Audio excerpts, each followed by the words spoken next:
దైవమానికి స్తోత్రములు, పరిశుద్ధ దైవమానికి స్తోత్రములు, పరిశుద్ధ దైవమానికి స్తోత్రం, పవిత్ర దైవమానికి స్తోత్రములు, స్తోత్రములు, స్తోత్రములు. గొప్ప దైవమానికి సర్వశక్తి గల దైవమానికి, పరిశుద్ధ దైవమానికి వందనాలు, మహోన్నతుడైన తండ్రికి వందనాలు, పరిశుద్ధ దైవమానికి వందనాలు. హల్లెలూయా. సర్వశక్తి గల దైవమానికి, మహిమోన్నతుడైన తండ్రికి వందనాలు, పరిశుద్ధ. హల్లెలూయా. పరలోకపు తండ్రి నీకు వందనాలు, సర్వశక్తి గల ఈ యొక్క ప్రభు అయా తండ్రి నీకు స్తోత్రం. ఈ సాయంకాల సమయం గొప్ప దైవమానికి స్తుతులు, సర్వశక్తి గల దైవమానికి స్తుతులు, పరిశుద్ధ పరలోకపు తండ్రి నీకు వందనాలు, దైవమానికి స్తుతులు, సృష్టికర్త తండ్రి నీకు స్తుతులు. Thank you Jesus of Nazareth.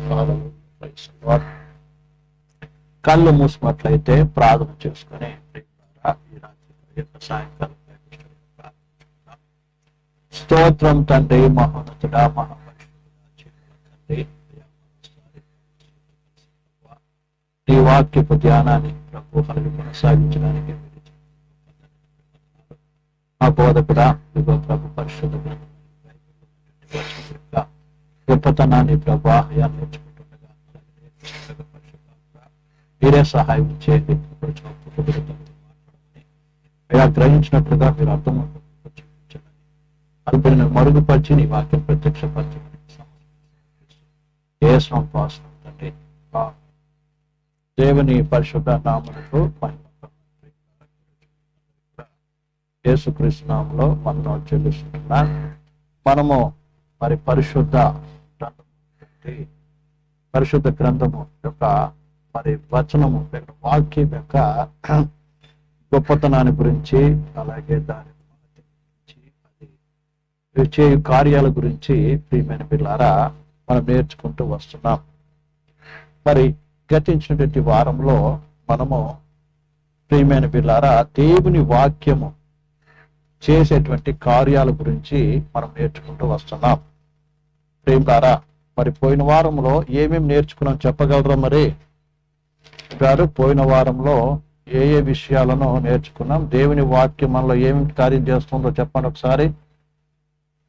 పోయిన వారంలో దేవుని వాక్యము మనలో జరిగిస్తున్నటువంటి కార్యాల గురించి ప్రియులారా మనం నేర్చుకుంటూ వచ్చాం. అలా గుర్తుందా? వింటుమవుతుందా? మీ అందరూ చెప్పండి. పోయిన వారంలో మనము దేవుని వాక్యము చేసేటువంటి కార్యాల గురించి మనం నేర్చుకుంటున్నాం కదా. మరి ఏమేం జరిగిస్తా దేవుని వాక్యము మన జీవితంలో కావచ్చు, మానవుల జీవితంలో కావచ్చు జరిగించేటువంటి కార్యం. మొట్టమొదటి ఏం నేర్చుకుని చెప్పండి. మొట్టమొదటి దేవుని వాక్యం ఏం చేస్తుంది?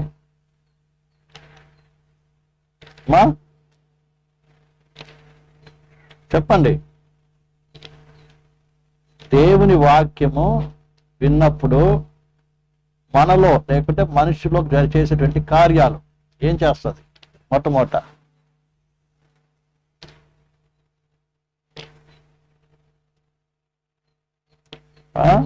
ఏం చేస్తుంది? పాపాన్ని ఒప్పింపజేస్తుంది. అర్థమైందా? పాపాన్ని ఏం చేస్తుంది? ఒప్పింపజేస్తుంది. మనిషి హృదయంలో ఏం చేస్తుంది? వాక్యం విన్నప్పుడు ఆ మనిషి యొక్క పాపాన్ని గ్రహింపచేసి ఒప్పింపచేస్తుంది. అర్థమవుతుందండి? మొట్టమొదటి. రెండోది ఏం చేస్తుంది? జీవం ఇస్తుంది. లేకుంటే ఏమవుతుంది? క్రియేటివ్ పవర్, నూతన జన్మ అనుభవాన్ని ఏం చేస్తుంది? కలగజేస్తుంది. ఒక వ్యక్తిలో నూతన జన్మ, నూతన సృష్టిని కలగజేస్తుంది. అది ఒక నూతనమైనటువంటి కార్యం అతను జరిగిస్తుంది. కాబట్టి అందులో ఏమో నూతన లైఫ్ గివింగ్ పవర్, జీవాన్ని అనుగ్రహిస్తుంది. అర్థమైంది? ఇవన్నీ మనం నేర్చుకున్న తర్వాత మూడోది ఏం చేస్తుంది? వాక్యం ఏం చేస్తుందమ్మా? మూడోది రక్షిస్తుంది. మూడోది ఏం చేస్తుంది? రక్షిస్తుంది. తర్వాత నాలుగోది ఏం చేస్తుంది? చెప్పండి. మిగతా వాళ్ళు కూడా చెప్పాలి. అందరూ వినబడుతుంది అందరికీ. దీపిక కావచ్చు, దివ్య కావచ్చు, ఎవరెవరు ఉన్నారు? వ్యూలా చెప్పండి. ఈరోజు ఎవరు కొత్త వాళ్ళు వచ్చిన? స్రవంతి. ఎవరన్నా స్రవంతి? ఎస్తేరా? ఆహా. మరి స్రవంతి బైపీసీ అని ఉంది మరి ఇందులో పేరు. సరే చెప్పండి. 4వది ఏం చేస్తుంది? వాక్యం మీద ఆధారపడి చేస్తుంది. అంటే విశ్వాసాన్ని కలగజేస్తుంది. అర్థమవుతుందా? మళ్ళీ ఏం కలుగజేస్తుంది? ముందు రక్షణ కలుగజేస్తుంది, తర్వాత విశ్వాసాన్ని కలుగజేస్తుంది, తర్వాత 5వది మనకి ఏం చేస్తుంది? వెలుగులాగా మనకి దీపంలాగా పనిచేస్తుంది. తర్వాత 6వది జయ జీవితం, జయించే విశ్వాసం ఇస్తుంది. జయించే విశ్వాసాన్ని కలగజేస్తుంది. తర్వాత 7వది మనల్ని నీళ్ళలాగా ఏం చేస్తుంది? మనల్ని శుభ్రపరుస్తుంది, క్లీన్స్. ఇప్పుడు 8వది క్షేమావృద్ధి కలగజేస్తుంది. 8వది ఏం చేస్తుంది? లేకుంటే మనల్ని కడుతుంది, మన జీవితాలను కడుతుంది. దేవుని వాక్యం it builds up, character of building up. లేకుంటే మన వ్యక్తిత్వాన్ని నిర్మాణం చేస్తుంది. దేవుని వాక్యం ఏం చేస్తుందంటే మన వ్యక్తిత్వాన్ని ఏం చేస్తుంది? వ్యక్తిత్వాన్ని ఏం చేస్తుంది? కడుతుంది, మన జీవితాన్ని కడుతుంది. అపోస్తుల కార్యములో 20:32.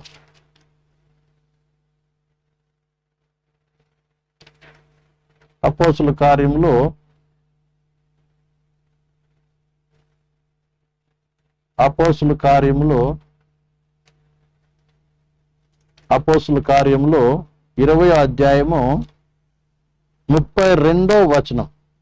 20:32. చదవండి.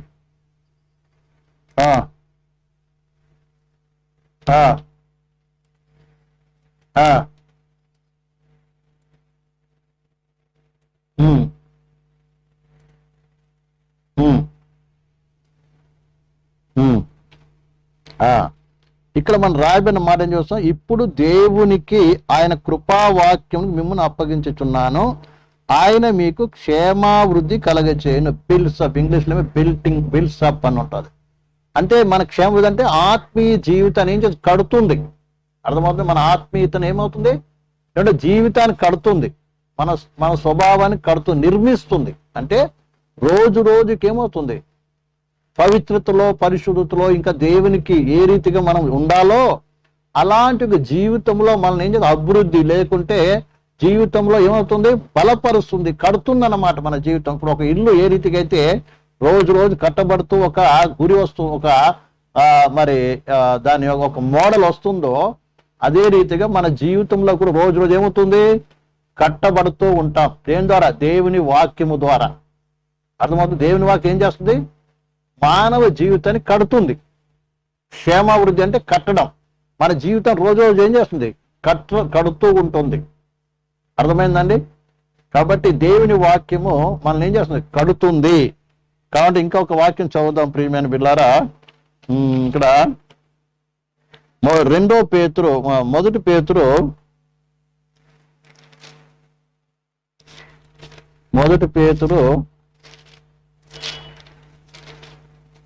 2:3 నుంచి చదువుతండి. 2:3. కొత్తగా జన్మించిన శిశువు పోలిన వారై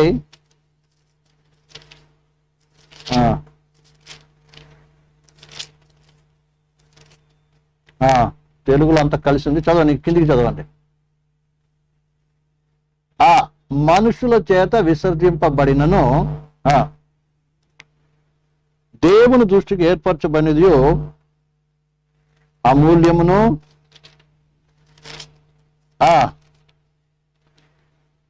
ప్రభువునకు వచ్చిన వారై యేసుక్రీస్తు ద్వారా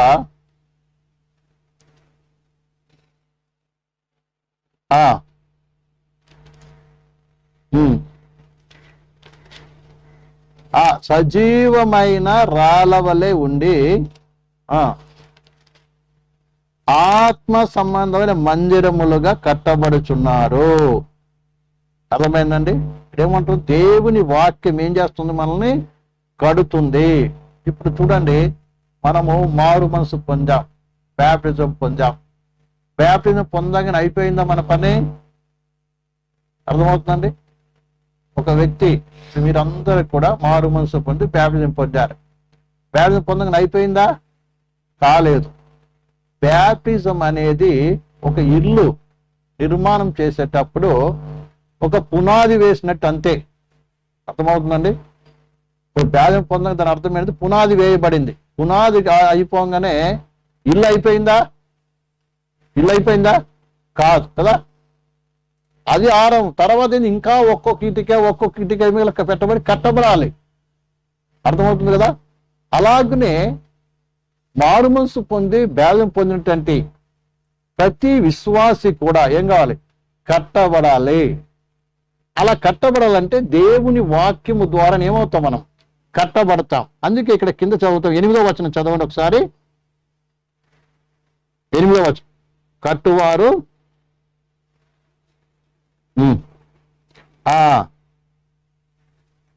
చాలు. ఇక్కడ కట్టువారు ఏం చేయాలండి? ఇప్పుడు నీ జీవితం కట్టబడాలి.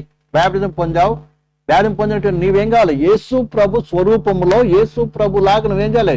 మార్చబడాలి. యేసు ప్రభు స్థాయికి నువ్వేం చేయాలి? ఎదగాలి, అభివృద్ధి పరచబడాలి. అలా అభివృద్ధి పరచబడాలంటే నువ్వేం చేయాలి? రోజు రోజు కట్టబడాలి. ఎలాగా? వాక్యానికి విధేయులమై కట్టబడాలి. ఇక్కడంతా చాలా మంది ఏం చేస్తున్నారమ్మా? 8వ వచనంలో కట్టువారు వాక్యమునకు అవిధేయులై తొట్టిల్లుచున్నారు. అవిధేయ చూపించావనుకున్న ఇల్లు ఎప్పుడు కట్టబడదు. ఇప్పుడు అర్థమవుతుందండి? నువ్వు రోజు దేవుని వాక్యం చదువుతుంటాం కదా. దేవుని వాక్యం చదువుతున్నాం, అలాగే దేవుని వాక్యం వింటున్నాం. అర్థమవుతుందండి? అనేక రకాల ఉపదేశములు వింటున్నాం కదా. అపోస్తులు, ప్రవక్తలు, బోధకుల ద్వారా వింటున్నాం, బైబిల్ చదువుతున్నాం. ఎన్నో రకాలుగా దేవుని వాక్యం మన దగ్గరికి వస్తుంది, మనతో మాట్లాడుతుంది.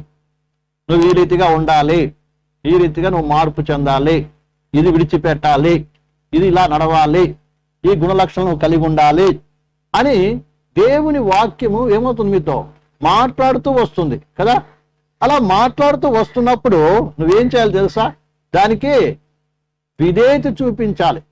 అర్థమవుతుందండి? ఏం కావాలి? విధేయత. అవును, ఈ రీతిగా నేను నడుచుకుంటాను, ఈ రీతిగా నేను ముందుకు అడుగులు వేస్తాను, ఇది నేను విడిచిపెడతాను, ఈ రీతిగా నేను ఉంటాను అని ఏం చేయాలి? నువ్వు ఏం చేయాలి? విధేయత చూపించాలి. విధేయత అంటే లోబడటం. దేవుని వాక్యానికి ఏం చేయాలి? నువ్వు లోబడాలి. లోబడినప్పుడు అప్పుడు నీ జీవితం కట్టబడుతూ ఉంటుంది. అంటే నీలో మార్పు కనబడుతుంటుంది. ఒక ఇల్లు కట్టేటప్పుడు ఒక్కొక్క ఇటుక ఏమవుతుంది? పెట్టబడుతూ ఉంటుంది. అర్థమైందా? అలా పెడుతూ ఉంటే ఏమవుతుంది?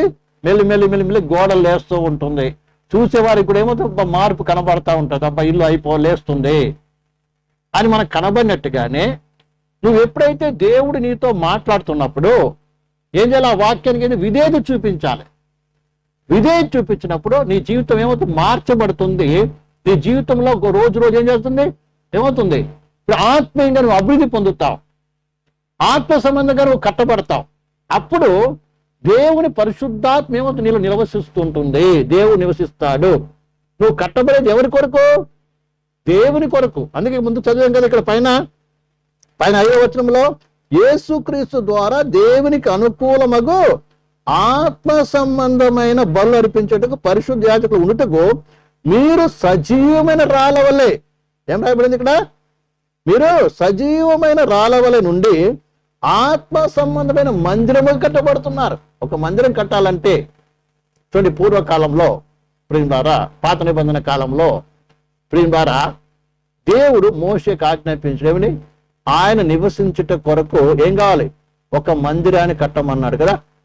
ఆ మందిరం ఎలా కట్టబడిందో మీకు అందరికి తెలుసు. అర్థమైందండి? దేవుడు ఒక్క దాని విషయంలో, అర్థమైంది, ప్రతి చిన్న విషయం మొదలుగా పెద్ద విషయం వరకు కూడా అన్ని ప్రభువే చెప్పాడు కదా. దానికి తెరలు ఇలా ఉండాలి, మందసం ఇలా చేయాలి, బలిపీఠం ఇలా చేయాలి, దీపసం ఇలా చేయాలి, దానికి తెరలు ఇలా చేయాలి, దానికి రంధ్రాలు ఇట్లా పెట్టాలి, దానికి తాళ్ళు ఇలా చేయాలి అని ఏం చేశాడు దేవుడు? అన్ని చెప్పాడు. మీరు కావాలి నిర్గమకాండం 25 నుంచి చదవండి, వెళ్ళిన తర్వాత మీకు టైం తీసుకొని ప్రియమైన బిడ్డలారా.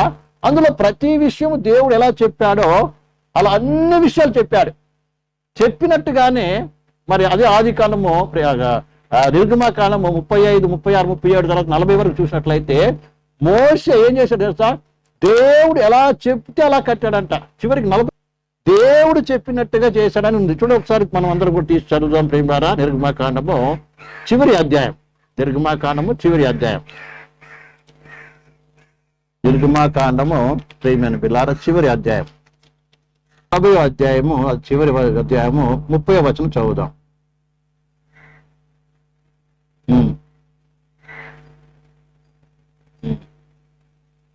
ఇక్కడ అమ్మ 17 నుంచి చదువుదాం, 17 నుంచి చదువుదాం, 17 నుంచి చదవండి. 2వ సంవత్సరమున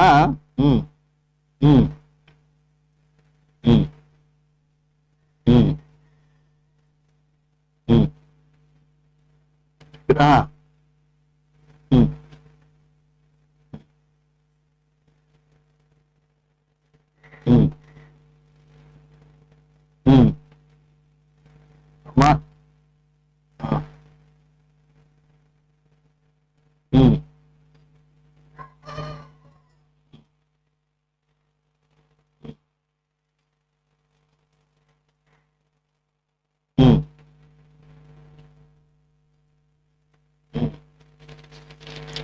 చాలండి. మీరు ఈ వచనాలన్నీ చదివారనుకోండి, ఇక అనేక సార్లు ఏముంది? యెహోవా మోషేకి ఆజ్ఞాపించినట్లు చేసెను, యెహోవా మోషేకి ఆజ్ఞాపించినట్లు చేసెను, యెహోవా మోషేకి ఆజ్ఞాపించినట్టు చేసెను అన్న మాట మనకు కనబడుతుంటది. అర్థమైందండి? ప్రతీది కూడా దేవుడు ఆజ్ఞాపించినట్టు ఏం చేశాడు? చేశారు. చేసినప్పుడు 34 చదవండి, 34. అప్పుడు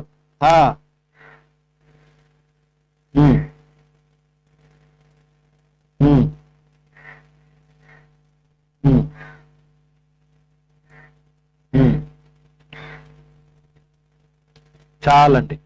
ఇక్కడ ఒక భౌతిక సంబంధమైనటువంటి దేవుని మందిరాన్ని కడుతున్నప్పుడే మోషే తన సొంతంగా ఏ ఆలోచన కూడా చేయలేదు, తను అనుకున్నట్టు ఏది చేయలేదు. అంతా కూడా దేవుడు ఆజ్ఞాపించినట్టుగానే ఏం చేశాడు? మందిరంను వస్తువులు తయారు చేయటమే కాదు, దాని అన్ని నిర్మాణము, తర్వాత ఎక్కడ ఎలా ఏర్పాటు చేయాలి, ఎలా నిలబెట్టాలి, అన్ని దేవుడు చెప్పినట్టు చేశాడంట. అప్పుడు దేవుని యొక్క మహిమ ఆ ప్రత్యక్ష గుడారంలోనికి వచ్చింది. అర్థమైందండి? అలాగునే దేవుని పరిశుద్ధాత్మకు నివాసస్థలముగా మనం ఉండాలంటే మన జీవితం కూడా ఏం కావాలి తెలుసా? దేవుని వాక్య ప్రకారం మన జీవితం చక్క చేయబడాలి. కట్టబడ్డమైనది చక్క చేయబడాలి. దేవుని వాక్య ప్రకారం నడుచుకోవాలి. అప్పుడే దేవుని ఆత్మ వచ్చి నివాసం చేస్తుంది మనలోనికి. కాబట్టి రక్షణ పొందినటువంటి మనం అందరము కూడా, రక్షణ పొందిన మీరందరూ కూడా ఏం కావాలి? దేవుని వాక్య ప్రకారం నీ జీవితాన్ని కట్టుకోవాలి. జీవితం అంటే నీ ప్రవర్తన, మాటలు, నడవడిక, అలాగే నీ యొక్క వస్త్రధారణ, నీ యొక్క అన్ని హెయిర్ స్టైలు, అన్ని ఎవ్రీథింగ్ కూడా దేవుని వాక్యానుసారంగా దేవునికి అనుకూలంగా ఏం చేయాలి? ఉంటేనే ఏమవుతుందో తెలుసా ప్రియమైన పిల్లారా? దేవుడు వచ్చి నీలో నివాసం చేస్తాడు. దేవుడు నీతో పాటు ఉంటాడు, నీలో ఉంటాడు, నడిపిస్తాడు. ఎందుకంటే మీరు దేవుని ఆలయమే ఉన్నాడు అంటున్నాడు దేవుని వాక్యంలో. పరిశుద్ధాత్మలో నివసిస్తున్నాడు అంటున్నాడు దేవుని వాక్యంలో.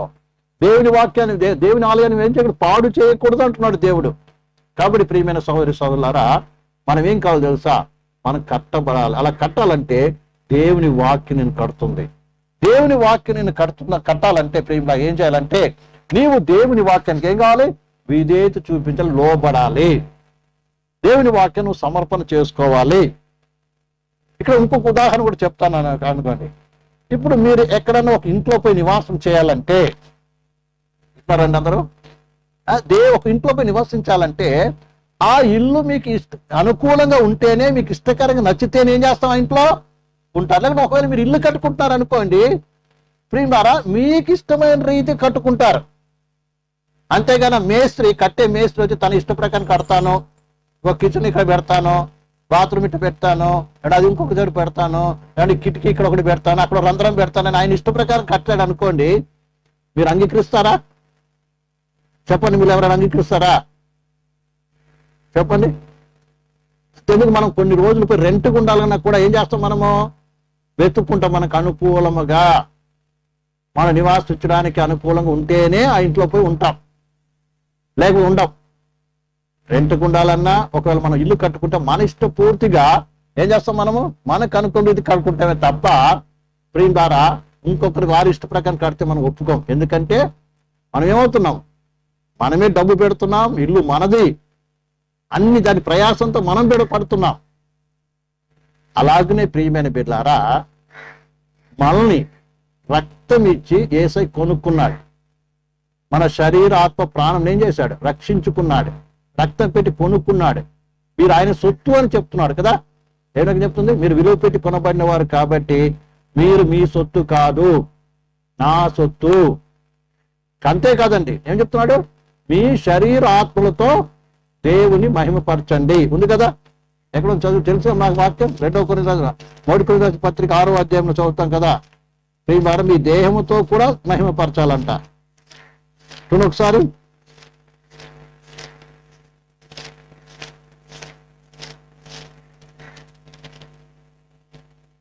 మొదటి కొరింథీయుల పత్రిక 6వ అధ్యాయము 20వ వచనం, 19-20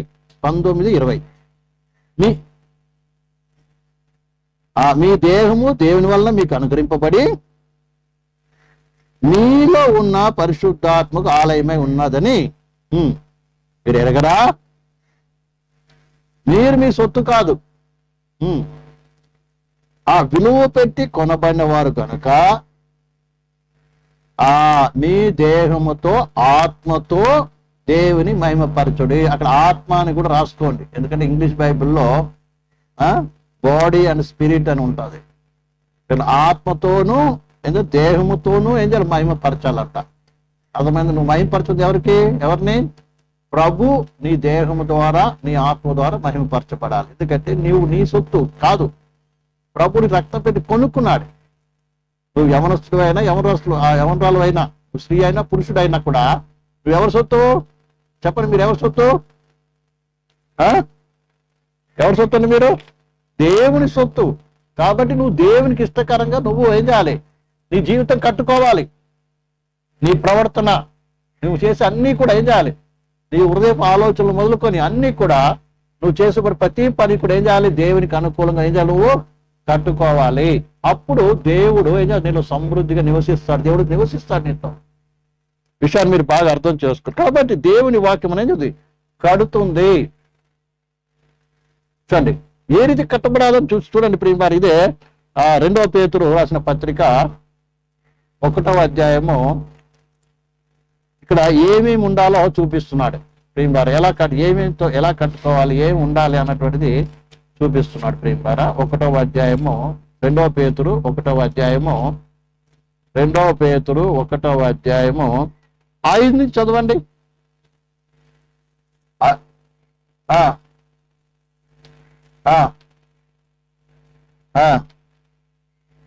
ఆ ఏతు చేతనంట మీ మట్టుకు మీరు ఏం చేయండి, మీ మట్టుకు మీరు పూర్ణ జాగ్రత్త గలవారి ఉండండి. అంటే మీ మట్టుకు మీరు పూర్ణ జాగ్రత్త ఏం చేయండి, మీ జీవితాన్ని చక్కగా కట్టుకోండి అని అర్థమా.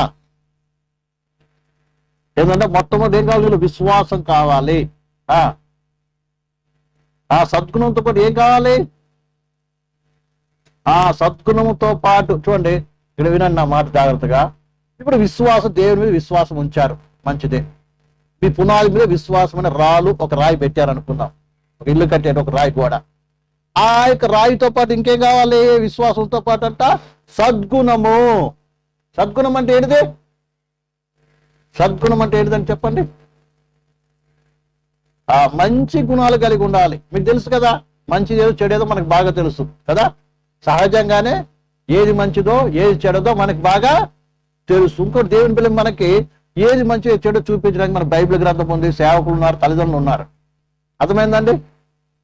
ద్వారా దేవుని వాక్యం ఉంది, తల్లిదండ్రులు ఉన్నారు, మరి సేవకులు ఉన్నారు నీకు తెలియపరచడానికి. నీకు తెలుసు ఏం చేయాలో చేయకూడదో. అంతగా నీకు తెలియకపోతే దైవుని వాక్యం ఉంది. వాక్యం ఇంకా అర్థం కాకపోతే తల్లిదండ్రులు ఉన్నారు, తర్వాత ఎవరు వారు దేవుని సేవకులు కూడా ఉన్నారు. వీళ్ళు చెప్పినప్పుడు ఏం చేయాలి? మంచి గుణాలు కలిగినటువంటి జీవితం ఏం కావాలి? నువ్వు కలిగిన వాడుగా ఉండాలి. తర్వాత విశ్వాసం అయింది. విశ్వాసంతో ఏముండాలి? సద్గుణం అనే రాయిని ఒకటి పెట్టుకోవాలి. తర్వాత ఆ సద్గుణం అందు ఏం కావాలంట? జ్ఞానము కావాలి. ఏ జ్ఞానము చెప్పండి? ఏ జ్ఞానం తెలుసా ఒక వ్యక్తికి ఉండాలి? ఏ జ్ఞానము? దైవ జ్ఞానం అంటే ఏంటిదండి? ఇక్కడ జ్ఞానం అంటే ఏంటిది? ఏది మంచి ఏది చెడు అర్థమైందా? గ్రహించే జ్ఞానం మనకు కావాలి. మరి అర్థమైందా? ఏది చెయ్యాలి ఏది చెయ్యకూడదు. జ్ఞానం అంటే అర్థం ఏంటంటే ఏది చెయ్యాలి ఏది చెయ్యకూడదు, ఏది మంచిది ఏది చెడు, ఏది రాంగ్ ఏది రైట్, ఇది తెలుసుకొని ఉండాలి. అదంటే అసలు జ్ఞానం అంటే ఏంటంటే అది. అందుకే మంచి చెడులను వివేచించగల జ్ఞానేంద్రములు కలిగిన వాడుగా ఉండాలంటున్నాడు దేవుని వాక్యం. అర్థమవుతుందా? ముఖ్యంగా ఎవరు వస్తున్నట్టు మీరు ఏం కావాలి? ఏది చెయ్యాలి ఏది చేయకూడదు తెలియకపోతే అడిగి తెలుసుకోవాలి. అంతేగాని ఇప్పుడు ఏం ద్వారా కాబట్టి జ్ఞానము కావాలి. కానీ విశ్వాసము మంచితనం ఉంటే సరిపోదు. ఏం కావాలి? జ్ఞానము కూడా కావాలి. ఆ తర్వాత ఆ జ్ఞానమందు ఏం కావాలంట? ఆశా నిగ్రహము. ఇది ఒక రాయిలాగా. అర్థమైందా? ఇప్పుడు గోడ కట్టేటప్పుడు దేవుని వాక్యం మనకి ఎలా కట్టుకోవాలి, ఏమేమి నీకు ఉండాలి ఏమేమి ఉండకూడదు అని నేర్పిస్తుంది. ఇక్కడ నువ్వు కట్టుకోవడానికి ఏమేమి కలిగి ఉండాలంట? మొట్టమొదటి విశ్వాసం, దేవుని పట్ల విశ్వాసం, దేవుని వాక్యం పట్ల విశ్వాసం. ప్రియమైన బిడ్డలారా, మరి అలాగే దేవుని చిత్తం పట్ల విశ్వాసం, నువ్వు కలిగిన వాడికి విశ్వాసం. తర్వాత ఏంటంట? విశ్వాసంతో పాటు ఏం కావాలి? ప్రియలారా ఆ సద్గుణం, మంచి గుణం. రెండోది ఏంటిది? మూడోది జ్ఞానము. జ్ఞానంతో పాటు ఏంటిది? ఆశా నిగ్రహము. ఆశా నిగ్రహం అంటే ఏంటిది? ఆశా నిగ్రహము. యవనస్తులకి ఏమొస్తాయి? చాలా ఆశలు వస్తాయి. ఎందుకంటే వీళ్ళు వెనక ముందు చూసుంటారు కదా, ఏదైనా టేస్ట్ చేయాలనిపిస్తుంది కదా. ఏదైనా ఏం కావాలి? టేస్ట్ చేయాలనిపిస్తుంది. ఒక ఉదాహరణకి ఏదైనా చూసి తెలుసుకోవాలి అది ఎట్లుంటుందో. ఏదైనా ఆకర్షణ కనబడకనే ఉంటుంది. అది ఎట్లుందో చూసుకోవాలి. వాక్యం వద్దన్నా పెద్దలు వద్దన్నా ఏది టేస్ట్ చూడాలనిపిస్తుంది. ఏది ఆకర్షణ కనబడితే బయటికి వెళ్ళంగానే కదా, ఆకర్షణగా ఏది కనబడినా వచ్చేస్తుంది, ఆశ వచ్చేస్తుంది. చూడాలి, ఇదేదో చూడాలనిపిస్తుంది, తినాలనిపిస్తుంది, అనుభవించాలనిపిస్తుంది. శరీరంలో ఏదేదో కోరికలు ఏదేదో ఆలోచనలు వచ్చేస్తూ ఉంటుంది. ఇది చేయాలి అది చేయాలి, అట్లుండాలి ఇట్లుండాలి, వాళ్ళలాగుండాలి వీళ్ళలాగుండాలి, వాళ్ళు చెప్పిన మాట బాగుంది వీళ్ళు చెప్పిన మాట బాగుంది అనేటువంటి అనేక రకాల ఆశలు ఆలోచనలు మనలో వస్తాయి. కానీ వాటిని ఏం చేయాలండి? నిగ్రహించుకోవాలి. కానీ ఎవరసలే కాదండి, అందరికీ వస్తుంటుంది ఆశలు. కానీ దాన్ని ఏం చేయాలి? నిగ్రహించుకోవాలి. ఒక నీళ్ళు ఏ ఆశ లేకపోయినా కూడా అపవాది నీలో ఆశ పుట్టించడానికి రెడీగా ఉన్నాడు. అర్థమవుతుందండి? ఒకవేళ నీకు ఏ ఆశ లేదు, మంచిగా తృప్తిగా ఉన్నావు, కానీ అపవాది నీళ్ళు ఏం చేస్తాడు? ఆలోచన పుట్టిస్తాడు. ఉదాహరణకి ప్రియమైన పిల్లారా, ఆదాం అవ్వలు చక్కగా ఏదైనా తోటలో ఏం చేస్తున్నారండి? దేవుడు చెప్పినట్టుగా నడుచుకుంటూ, దేవుడు చెప్పిన పని చేసుకుంటూ, హాయిగా ఉంటూ, రోజు దేవుని స్తుతిస్తూ ఆరాధిస్తూ, ఏ ఆలోచన లేదు వాళ్ళ దగ్గర. ఎంత తృప్తిగా సంతోషంగా ఉన్నారండి ప్రియమైన పిల్లారా. కానీ ఒక దినమున అవ్వ ఒంటరిగా ఉండడం చూసింది. అవ్వ ఏం చేసింది? ఇద్దరు ఉన్నప్పుడు రాలేదు. ఇప్పుడు ఎక్కువ మనలో ప్రియులారా చెడు ఆలోచనలు కావచ్చు, చెడు కోరికలు కావచ్చు, లేకపోతే ఏ ఆశలైనా కావచ్చు, ఎప్పుడు వస్తుంది అంటే ఒంటరిగా ఉన్నప్పుడు వస్తాయి. ఒంటరిగా ఉన్నప్పుడు వస్తుంది. కానీ ఏ పని లేకుండా ఉట్టి కూర్చొని ఉంటారు చూడండి. కానీ కొంతమంది మంచం ఎక్కేస్తారు కదా, నిద్ర రాకపోయినా మంచంలో పడుకుంటారు కదా, టైం దొరకని పడుకుంటారు. అప్పుడు ఒంటరిగా ఉన్నప్పుడు ఏమొస్తుంది? ఎన్నెన్నో ఆలోచనలు, ఎన్నెన్నో తలంపులు, కదా. మీకు ఏ ఆలోచనలు వస్తున్నాయో మీకు తెలుసు, ఏ కోరికలు వస్తున్నాయో మీకు తెలుసు, ఎవరి ఆలోచనలు ఎవరి కోరికలు వాళ్ళకి తెలుసు. లేకుంటే సైతాన్ కూడా ఏం చేస్తా అది ఇది చూపిస్తూ ఉంటాడు. ఇవాళ మీ దగ్గర సెల్ ఫోన్ ఉంది కదా, రోజు సెల్ ఫోన్తో పొద్దున్నే సాయం దాకా ముఖ్యంగా చదువుకునే పిల్లలు గడుపుతున్నారు కదా. ఏమంటే ఆన్లైన్ గేమ్, ఆన్లైన్ క్లాసులు కదా, ఆన్లైన్ కదా. ఆ పైన ఆన్లైన్ నడుస్తూనే ఉంటుంది. మీరేం చేస్తుంటారు? నిజంగా చూస్తున్నారా? ఆన్లైనే క్లాసే చూస్తున్నారు, వేరే ఏం చూడలేదా? ఏదో రకంగా ఎక్కడికో వెళ్ళిపోతుంటారు. అర్థమవుతుంది కదా. అంతేనా కదా అని చెప్పి మనకు తప్ప గొప్ప ఎక్కడికో వెళ్ళిపోతుంటారు. ఆ ఎక్కడికో పోయినప్పుడు ఏం చేస్తుంది? లేనిపోనివన్నీ చూపిస్తుంది. అర్థమైందా? లేనిపోనివన్నీ చూపిస్తారు. ఏమనిపిస్తుంది? ఇక్కడ క్లాస్ వినకపోయినా, అర్థమైందండి, క్లాస్ వినకపోయినా ఏం చూస్తారు? ఆవిడ చూసుకుంటూ కూర్చుంటారు. అలాగే కొన్నిసార్లు పాపంలో కూడా మిమ్మల్ని ఏం చేస్తుంది? దించేస్తుంది రకరకాలుగా. ప్రియమైన పిల్లలు, ఈ విషయాన్ని మీరు అందరూ కూడా బాగా గమనించాలి. కాబట్టి ఇల్లు ఆశని నిగ్రహించుకోవాలి. సైతాన్ మనలో పుడుతున్న అనేక రకాల కోరికలు, ఇచ్చులు, ఆలోచనలు ఏం చేస్తుంది? ఒక లేకపోయినా మళ్ళీ ఏం చేస్తుంది? చూపించి వాళ్ళని ఆ రీతిగా కోరికలు మళ్ళీ పుట్టిస్తుంది.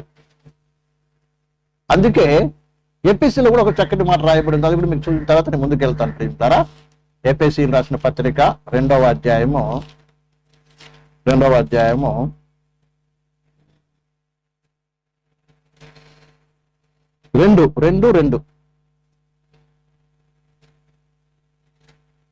మీరు వాటిని చేయుచు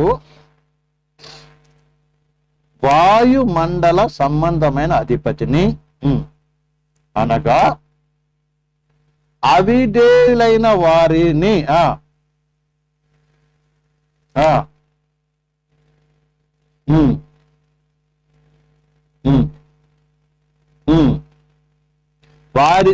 వారితో కలిసి మనమందరము శరీరం యొక్కయో మనసు యొక్కయో కోరిక నెరవేర్చుకొనుచో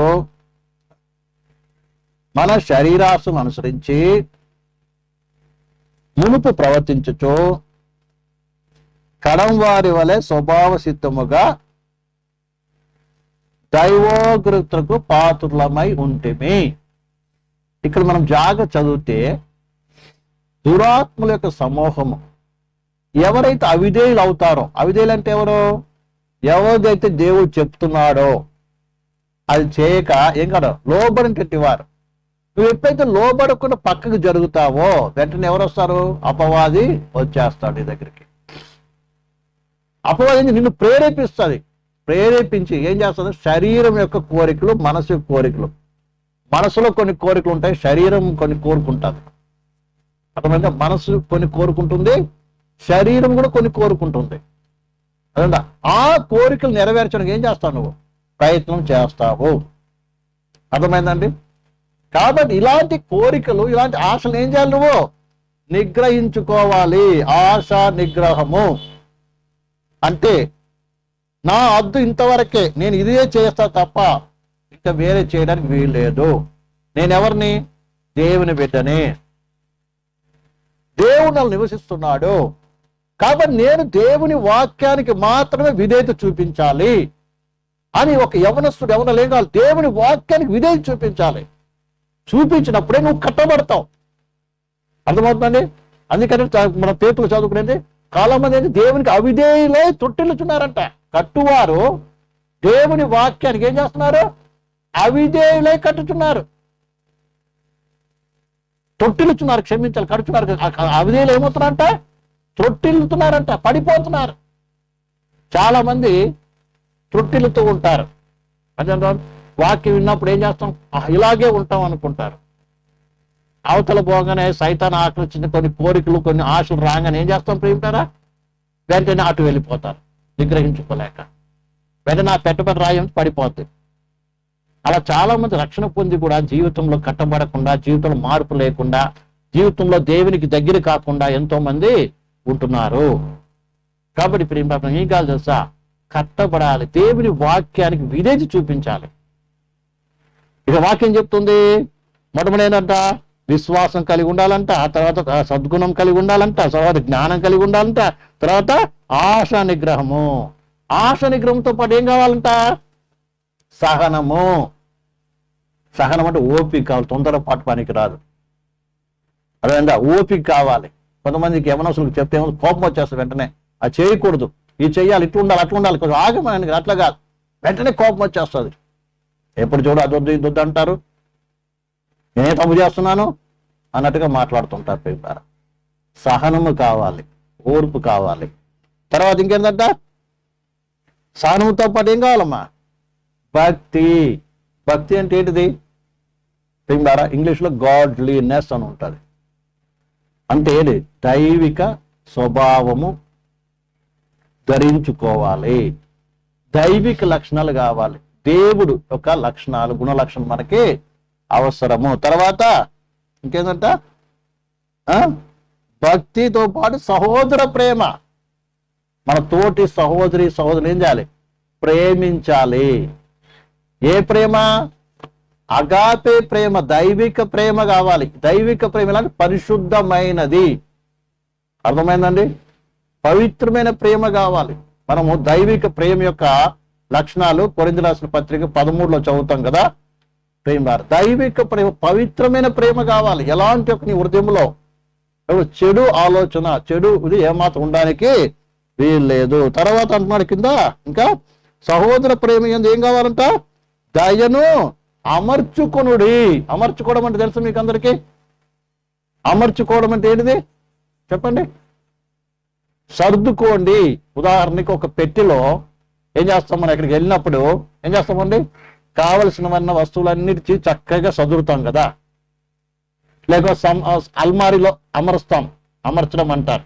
ఆ రీతిగా ఈ మంచి మంచి గుణ లక్షణాలు ఏం చేయాలి, మనలో ధరించుకోవాలి. లేకుంటే ప్రియమైన బిడ్డలారా, ఈ గుణ లక్షణాలు అన్నిటి మనలో సర్దుకొని పెట్టుకోవాలి. మనలో పరలోకరికి వెళ్ళటానికి ఏం కావాలి, దేవుని నివాసస్థలం ఉండటానికి ఏం కావాలి, ఈ రకమైన గుణ లక్షణం మనం కలిగిన వారికి ఉండాలి. కానీ ఇంకా వేరే మనలో ఉండడానికి వీలు లేదు. ఈ రకంగా మన ఆత్మీయ జీవితం ఏది కట్టబడడానికి ఏమవుతుంది తెలుసా, వాక్యం తోడ్పడుతుంది. కాబట్టి 8వది, దేవుడి వాక్యం ఏం చేస్తుంది, మనల్ని కడుతుంది. క్షేమావృద్ధి అంటే కడుతుంది, బిల్డింగ్ అప్. కాబట్టి మనం దేవుని వాక్యానికి విధేయులు ఏం చేయాలి, రోజు రోజు కట్టబడాలన్నదే దేవుని వాక్యము చేసేటువంటి కార్యము. ప్రియమైన పిల్లారా, తర్వాత 9వది ప్రియులారా మనము చదువుదాం. ప్రియమైన పిల్లారా, 119వ కీర్తన 130వ వచనం, 130వ వచనం, 119వ కీర్తన 130వ వచనం. నీ వాక్యము వెల్లడగుట తోడనే వెలుగు కలుగును, అది తెలివి లేని వారికి తెలివి కలిగించును. నీకు తెలివి కావాలా, నీకు తెలివి కావాలంటే ఏం చేయాలి తెలుసా, దేవుని వాక్యాన్ని చదవాలంతే. దేవుని వాక్యాన్ని చదివి ధ్యానించి నీ మనసులో పెట్టుకోవాలి. చెప్తున్నారండి, దేవుని వాక్యం ఏమిస్తుంది, తెలివిస్తుంది. అందుకే యేసు ప్రభు కూడా అన్నాడు కదా, నీవి జ్ఞానము కొదుగు నెలను అడుగండి అని అడుగు. ఈ లోకంలో ఎలా బతకాలి, ఆత్మ సంబంధంగా ఎలా జీవించాలి, అర్థమైందా, అన్ని విషయాలు దేవుని వాక్యం బోధిస్తుంది. అర్థమైందా, శారీరకంగా ఏ రీతిగా ఉండాలి, ఆత్మీయంగా ఏ రీతిగా ఉండాలి, అన్ని విషయాలు నీకేమో బోధిస్తుంది. అర్థమవుతుందా, ఇంట్లో ఎలా ఉండాలి, బయట ఎలా ఉండాలి, అర్థమవుతుందండి. ప్రతి విషయము కూడా దేవుని వాక్యం స్పష్టంగా నీకు బోధిస్తుంది. నువ్వు ఎక్కడికి వెళ్ళక్కర్లేదండి, దేవుని జ్ఞానము ఇది జ్ఞానం బోధిస్తుంది. ఇది వెలుగు లాంటిది, ఏది చెయ్యాలో ఇది చేయకూడదు చూపిస్తుంది. వెలుగు అంటే ఏంటిది, వాస్తవాన్ని ప్రత్యక్షపరిచేది. ఏది వాస్తవమో అది చెప్పు. దీని గురించి మనం నేర్చుకున్నాం చూడండి. దేవుని వాక్యం మీద స్పష్టమైనది, నిర్మలమైనది, పవిత్రమైనది, స్ఫటికము లాంటిది, ఎలాంటి కల్తీ లేనిటువంటిది. కాబట్టి ఈ వాక్యం నీకు స్పష్టంగా ప్రతి విషయాన్ని తెలియపరుస్తుంది. ఏమి చేయాలో ఏమి చేయకూడదు అనేది వివరంగా నీకు తెలియపరుస్తుంది. అందుకని దేవుని వాక్యాన్ని చదవాలి. అందుకే సామెతల గ్రంథం మీరు చదవండి. సామెతల గ్రంథం మొత్తం వాట్ టు వాట్ మీకు ఏం చేయాలి, మంచి బైహాడ్ వచ్చి ఉండాలి. అర్థమైందండి? సామెతలు చక్కగా అది యవనస్తుల కొరకే రాయబడింది. అందుకే మీరు ఇంకా వాచం కంఠతో వచ్చేస్తే బాగా మంచిది. ప్రియమైన బిడ్డలారా, ఏది సామెతల గ్రంథం అది మీ జీవితాలకి ఈ లోకంలో ఎలా బ్రతకాలో నేర్పిస్తుంది. ఎవరితో స్నేహం చేయాలి, ఎవరితో జాగ్రత్తగా ఉండాలి, ఎవరితో మరి ఏం చేయాలి, మనం ఎలా ఉండాలి, ఇతరులతో ఎలా వ్యవహరించాలి, అన్ని కూడా దేవుని వాక్యం మనకు స్పష్టంగా తెలియపరుస్తుంది. అందుకే కీర్తనగాడు అంటాడు చూడండి ప్రియులారా, ఇంకా ఇదే 1997 చదవండి. 98 చదవమ్మా. 98 నీ ఆజ్ఞలు నిత్యము నాకు తోడుగా ఉన్నవి, నా శత్రువుల మించిన జ్ఞానము. చూసారండి, ఈ ధర్మశాస్త్రం వాక్యం అంట మరి కీర్తనకాడికి ఏం చెప్తున్నాడు ఇక్కడ, నా శత్రువులకు మించిన జ్ఞానం నాకు ఇస్తుందంట. అందుకే నిన్ను శత్రువు ఏమీ చేయలేడు. కారణం ఏది, దేవుని వాక్యం నీ దగ్గర ఉంది కాబట్టి శత్రువుల దగ్గర ఎలా తప్పించుకోవాలో, ఎలా నిన్ను కాపాడుకోవాలో ఏం చేస్తుంది, నిన్ను చూపించేది దేవుని వాక్యం. అర్థమైన శత్రువులకు మించిన జ్ఞానం ఉందంట. ఉదాహరణకి దావీదు మీకు అందరికి తెలుసు కదా, దావీదును సౌలు తన ఇంట్లోనే పెట్టుకొని అతను ఏం చేశాడు తెలుసా, చంపడానికి ప్రయత్నం చేశాడు. కానీ దేవుడు అతనికి ఎంత మంచి జ్ఞానం తెలివి ఇచ్చాడంటే ఎన్ని ప్రయత్నాలు చేసినా ఏం చేశాడు, తప్పించుకున్నాడండి. చివరికి దావీదును చూసి ఎవరు భయపడ్డారు తెలుసా, సౌలు భయపడ్డాడు. అలాగే దేవుడిని తప్పిస్తాడు. నీ పక్కనే ఉండొచ్చు శత్రువు, అయినా కూడా దేవుని వాక్యం ఏం చేస్తుంది, నీ జ్ఞానం ఇస్తుంది. ఆ వాక్య జ్ఞానం నీలో ఉంటే నిత్యం ఏం చేస్తావు, అది నిన్ను తప్పిస్తుంది. తర్వాత ఇంకా చదవమ్మా, కింది 99 కూడా చదవండి.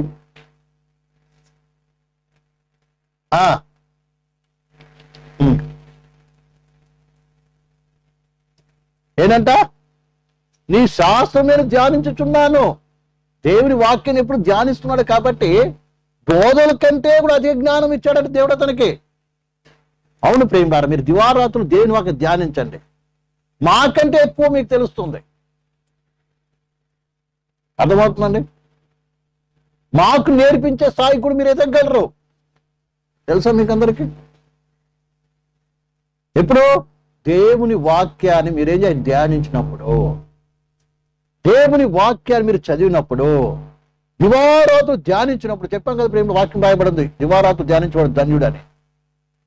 దాన్ని చదవడమే కాదు, ధ్యానించడం, పరిశీలన చేయటం,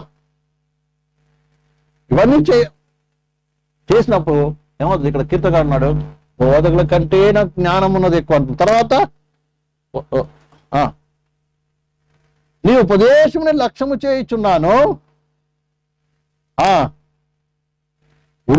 వృద్ధుల కంటే నాకు విశేష జ్ఞానము కలదు. చూడండి ఎంత జ్ఞానం, శత్రువుల కంటే అది జ్ఞానం నీకు దొరుకుతుంది, బోధకుల కంటే అది జ్ఞానం దొరుకుతుంది. ఇప్పుడు తర్వాత అంటే ఎవరికి, వృద్ధుల కంటే కూడా అది జ్ఞానం దొరుకుతుంది. ఇంత గొప్ప జ్ఞానం దేవునికి ఇస్తాడు. ప్రియమైన సహోదరుడు, ఈ విషయాన్ని బాగా అర్థం చేసుకోవాలి. దేవుని వాక్యం ఏంటి, నీకు జ్ఞానాన్ని ఇస్తుంది. దేవుని వాక్యంలో జ్ఞానం ఇస్తుంది, జ్ఞానం నీలో కలగజేస్తుంది. ఆ జ్ఞానం కావాలంటే ఏం చేయి, నువ్వు ప్రార్థన చేయి, బైబిల్ గ్రంథాన్ని చదువు రోజు కూడా. ప్రేమరా, మనం ఎన్నో డిగ్రీలు చదువుతున్నాం. ఆ డిగ్రీలు దేనికి ఉపయోగపడుతుంది? కేవలం ప్రేమరా ఏదో ఉద్యోగం సంపాదించి, డబ్బు సంపాదించి ఈ లోకంలో మన పొట్ట పోసుకోవడానికి, మనము తిండి కొరకే. ఇక్కడ అనేక మంది డబ్బు ఉంటేనే సరిపోదు, కానీ మరి ఎంతో మంది జ్ఞానం లేని వారు, దైవజ్ఞ జ్ఞానం లేని వారు ప్రియులారా ఎంతో మంది తమ జీవితాలు పాడు చేసుకుంటున్నారు, బ్రతుకును పాడు చేసుకుంటున్నారు. ఎంతో నెమ్మది లేక, సమాధానం లేక ఆత్మహత్యలు చేసుకుంటారు. ఎందుకో తెలుసా ప్రియులారా, దైవ జ్ఞానం లేదు. కాబట్టి ప్రియులారా, ఎవరైతే ఈ వాక్యాన్ని ధ్యానిస్తారో, ఈ వాక్యం ఏం చేస్తుంది, ఎవరైతే విశ్వసించి దాన్ని నమ్మి చదువుతూ ధ్యానిస్తూ దాన్ని పాటిస్తారో వారికి ఏం చేస్తుంది, ఎంతో గొప్ప జ్ఞానం కలగజేస్తుంది. వాడు ఈ లోకంలో ఎంతో గొప్పవాడికి ఎంచబడతాడు. ప్రేమిస్తారా? దావీదు శబ్దక్ మేషక్ అబ్దెనెగో యోసేపులు దేవుని మాట మీద విశ్వసించారు, దైవ వాక్యం మీద విశ్వసించారు, దేవుని వాక్యాన్ని వారు ధ్యానించారు. అందుకే వారు గొప్ప జ్ఞానవంతులుగా మార్చబడ్డారు. వారు దేశాన్ని పరిపాలన చేశారు. ప్రేమిస్తారా? చదువుకునే జ్ఞానం కాదు, వాళ్ళు పిహెచ్డీ చేయలేదు, యూనివర్సిటీ స్టడీ చేయలేదు, ఆక్స్ఫర్డ్కు వెళ్ళలేదు. ఇంకా ప్రపంచ ప్రఖ్యాతి కానీ పెద్ద పెద్ద యొక్క యూనివర్సిటీలో చదువుకోలేదు. కానీ ప్రేమ వాళ్ళంతా కూడా ఏమైనా పరిశుద్ధ గ్రంథం, ఏ యూనివర్సిటీకి కూడా ఎదుట దానికంటే మించినటువంటి జ్ఞానము ఈ పరిశుద్ధ గ్రంథం నీకు బోధిస్తుంది. విషయాన్ని ప్రతి ఒక్కరు కూడా బాగా అర్థము చేసుకోవాలి. కాబట్టి ప్రియమైన పిల్లారా, బైబిల్ వాక్యం ఏం చేస్తుంది? జ్ఞానం ఇస్తుంది, నీకు జ్ఞానం ఇస్తుంది. తర్వాత పదోది ప్రియులారా, 1 యోహాను రాసిన పత్రిక 5వ అధ్యాయం 13వ వచనం చదువుదాం. 5:13.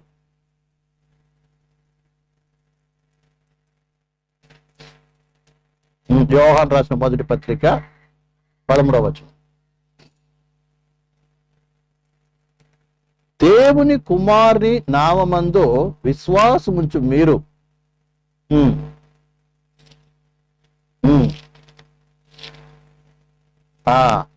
ఈ రాయబడిన ఈ మాటలు, దేవుని మాటలు ఏముంది? నిత్య జీవం ఉంది. ఎవరైతే ఈ మాటను వింటారో, ఈ మాటను ధ్యానిస్తారో వారికి నిత్య జీవం ఇస్తుంది. పదవది ఏం చేస్తుంది? దేవుని వాక్యము ప్రియులారా నిత్య జీవం ఇస్తుంది. అది యోహాను సువార్త కూడా చదువుదాం. యోహాను సువార్త 20వ అధ్యాయము, యోహాను సువార్త 20వ అధ్యాయము లాస్ట్ వచనం చదవండి. 20వ అధ్యాయం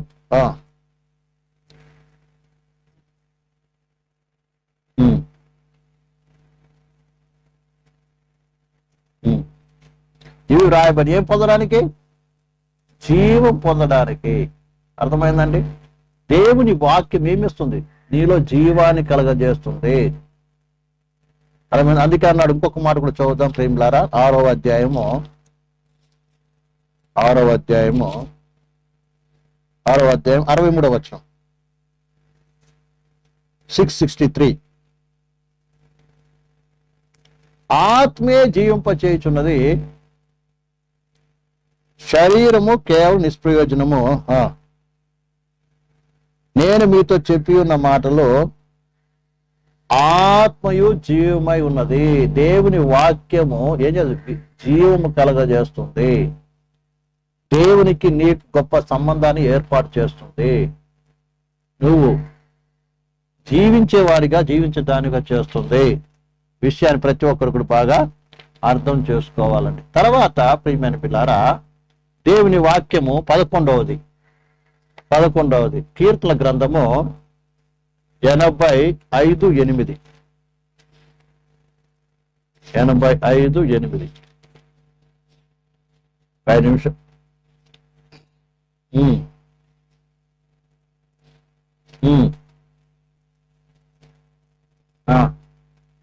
శుభవచనము సెలవిచ్చును. శుభవచనం అంటే సమాధానం ఇచ్చును. దేవుని వాక్యం ఏమిస్తుంది? మనకి సమాధానం ఇస్తుందండి. ఏమిస్తుంది? సమాధానం ఇస్తుంది.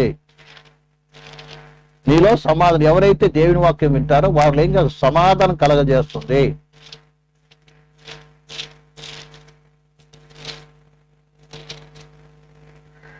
Hallelujah, praise the Lord. Hallelujah.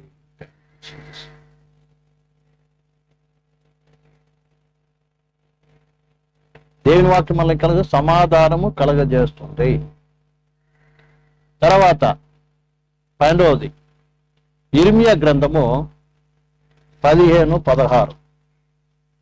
ఇర్మియా గ్రంథము 15:16.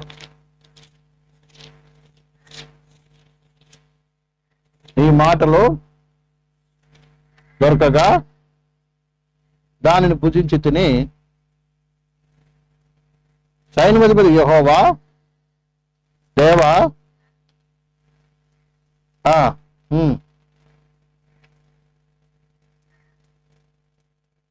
ఆ దేవుని వాక్యం ఎప్పుడైతే మనము విని నడుచుకుంటామో ప్రియమైన పిల్లారా, మనకేం కలుగుతుంది?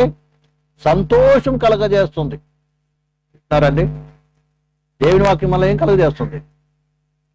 నీకు సంతోషం లేదనుకో ప్రియమైన పిల్లారా, దేవుని వాక్యం చదువు, అది ఎంతో గొప్ప సంతోషం కలగజేస్తుంది.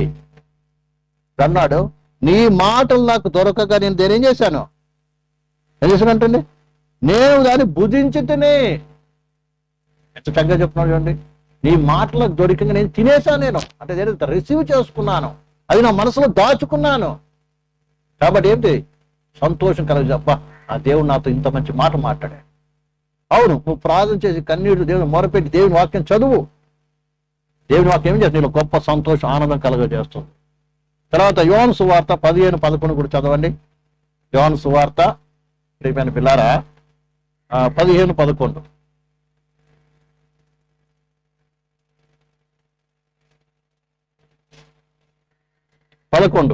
యోహాను సువార్త, జాన్ ద గాస్పెల్ చాప్టర్ 15:11. మీ యందు నా సంతోషం ఉండవలనని, మీ సంతోషం పరిపూర్ణం కావాలని దేవుడు ఎప్పుడైతే ఆయనతో చెప్పాడు, ప్రభు అంటున్నాడు, నా సంతోషం మీకు ఉండాలని నేను ఈ మాటలు చెప్తున్నాను. దేవుని మాటలు విన్నప్పుడు, దేవుని మాట నీకు ఏం చేస్తుంది? నువ్వు రిసీవ్ చేసుకున్నప్పుడు ఇలా గొప్ప సంతోషం కలగజేస్తున్నాడు. విషయాన్ని మర్చిపోకూడదు. అందుకే ఇంకో చోట అన్నాడు కదా, మనం కీర్తన 1వ అధ్యాయం చదువుతాం కదా, ధర్మశాస్త్రమందు ఆనందించుతూ దివారాత్రములు ఆయనగా ధ్యానించువాడు ధన్యుడు. దేనిలో సంతోషించాలంట? ధర్మశాస్త్రం సంతోషించాలంట. ఎందుకంటే అందులో గొప్ప సంతోషం ఉంది మనకి. ప్రేమ ద్వారా అర్థమైందా? గేమ్స్ లో మనకి సంతోషం దొరకదు. అర్థమైందా? ఇక వీడియోలు అవి జోక్స్ గిక్స్ కూడా చూస్తుంటాం కదా మనకి. ప్రేమ ద్వారా అందులో సంతోషం, ఆ సంతోషం కాదండి. అర్థమైందా? సెల్ఫీలు తీసుకుంటా ఉంటారు రకరకాలుగా, అది సంతోషపడుతుంటారు. ఆ సంతోషం కాదండి. చాలా మంది సెల్ఫీలు తీసుకొని ఏం చేస్తుంటారు? వాట్సాప్లలో, ఫేస్బుక్లలో అక్కడ ఇక్కడ షేర్ చేస్తుంటారు. అదే చాట్ అంట, చిట్ చాట్, అది ఇదిలో కదా. లైక్ కొట్టకపోతే ఏమవుతుంది? బాధ వచ్చేస్తుంది కదా. చేస్తున్నాం మీరు అలాంటి పనులు ఎవరన్నా? అదంతా సాతాను ఏం చేస్తుంది? పరిశుద్ధులైన విశ్వాసులు ఏం చేస్తారు? రకరకాలుగా ఏం చేస్తుంది? శరీర సంబంధమైనటువంటి కార్యాల వైపు ఏం చేస్తుంది? లాగుతుంది. దాని ఎందుకు అది మనం సంతోషించవలసింది? దేవుని వాక్యం మనం సంతోషించాలి. అది అసలైన సంతోషం, ఆనందం. ప్రియమైన బిడ్డలారా, కాబట్టి దేవుని వాక్యం ఏం చేస్తుంది? మనలో సంతోషాన్ని కలగజేస్తుంది. ఇప్పుడు 13వది అపోస్తుల కార్యములు 20.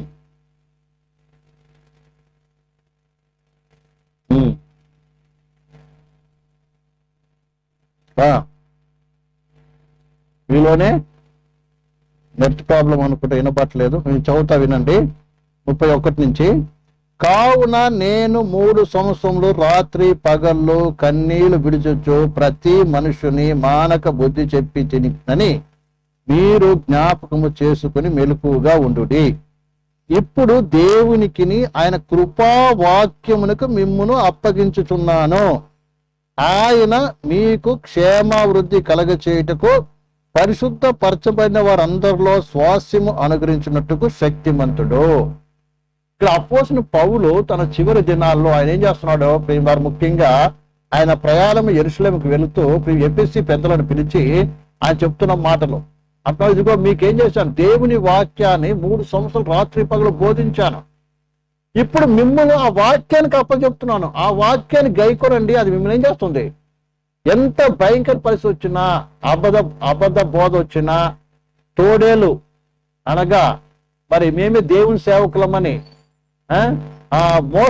మోసపరిచేటువంటి వారు వచ్చినా, అలాగే ఎవరు వచ్చినా ఎలాంటి దాని నుంచి కూడా ఏం చేస్తుంది?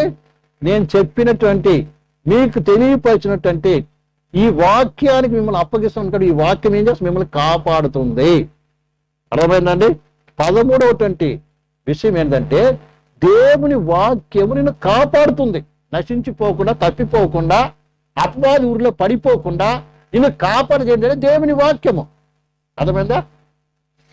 The word of God protects us, అంటే మనల్ని కాపాడుతుంది. దేవుని వాక్యం ఏం చేస్తుందండి? మనల్ని కాపాడుతుంది. తప్పిపోకుండా, నశించిపోకుండా, అర్థమవుతుందండి? దారి తప్పిపోకుండా, మోసపోకుండా ఎవరు కాపాడుతున్నారు చెప్పండి?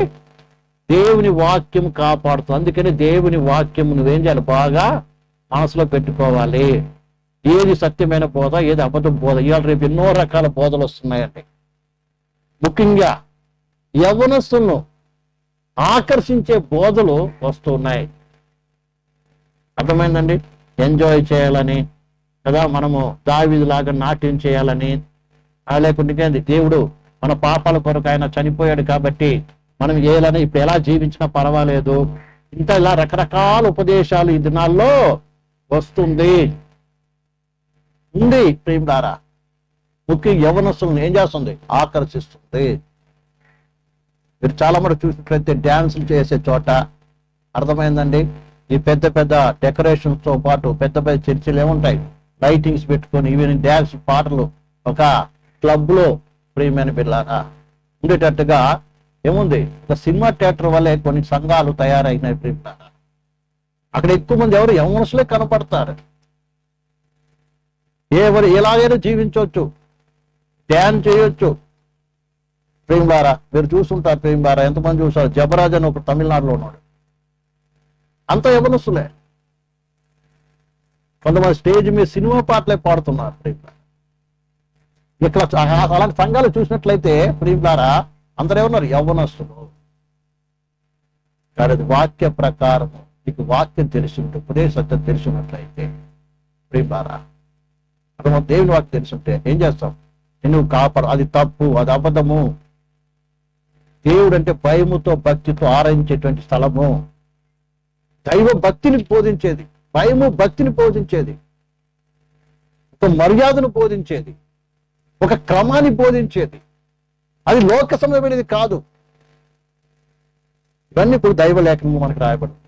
కాబట్టి ఇలాంటి తప్పుడు బోధన ఏం చేస్తాం? దేవుని వాక్యం మనల్ని కాపాడుతుంది. దేవుని వాక్యం మనల్ని కాపాడుతుంది. చూడండి ప్రేమ తర్వాత ప్రేమారా, ఇదే 2వ తిమోతి 3వ అధ్యాయం 13-15 చదువుదాం. 2వ తిమోతి 3వ అధ్యాయము 13 నుంచి నేను ముగిస్తాను. ప్రేమిరారా ఒక 2 నిమిషాల్లో అయిపోద్ది.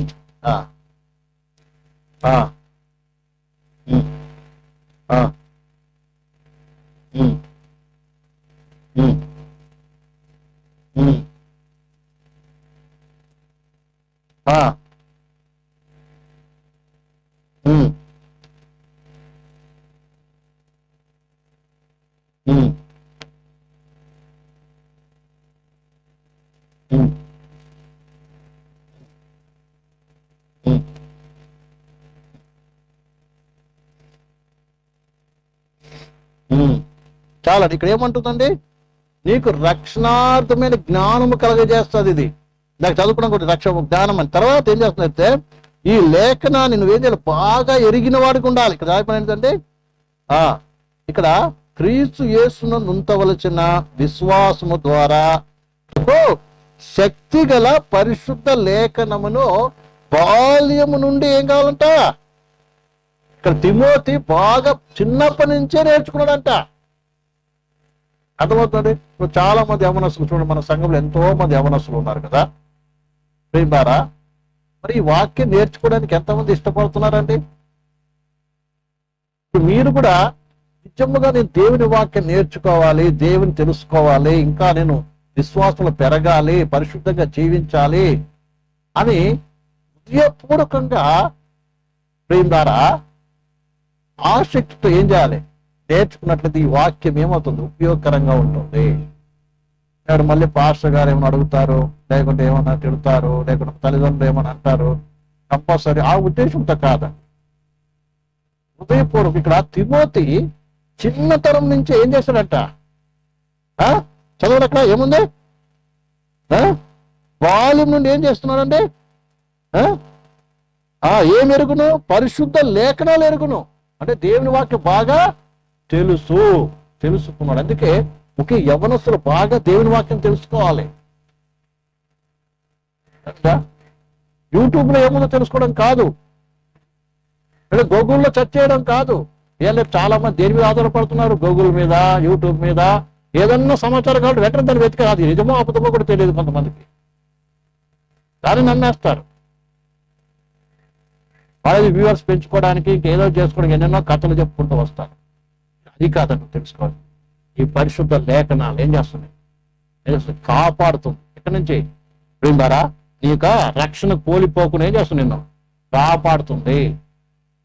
అదే మొట్టమొదటి ఏంటిది? అబద్ధ బోధ నుంచి, తోడేల నుంచి ఏం చేస్తుంది? ఈ వాక్యం నిన్ను కాపాడుతుంది. రెండవది, రక్షణ కోల్పోకుండా నిన్ను కాపాడుతుంది ఈ యొక్క వాక్యము. తర్వాత ఇక్కడ 119 కీర్తన, ప్రియమైన బిడ్డలారా, 119:11. 119:11 నేను ముగిస్తాను ప్రియములారా 2-3 నిమిషాల్లో. చదవండి. నేను నీ ఎదుట పాపము చేయకున్నట్లు నా హృదయంలో నీ వాక్యమును ఉంచుకొని ఉన్నాను. పాపము చేయకుండా ఈ వాక్యం నిన్ను కాపాడుతుంది. తెలుసా? వాక్యం అనేవి కాపాడేది దేవుని వాక్యము. నువ్వు ఎక్కడైనా ఉండు, దేవుని వాక్యం నీ హృదయంలో ఉంచుకొని ఉన్నట్లయితే ఈ వాక్యం ఏం చేస్తుంది? పాపం చేయకుండా నిన్ను కాపాడుతుంది. వాక్యం నీ హృదయం లేకపోతే ఏమో ఈజీగా పడిపోతాం. అర్థమైందా? ఈ విషయాన్ని బాగా అర్థం చేసుకోవాలి.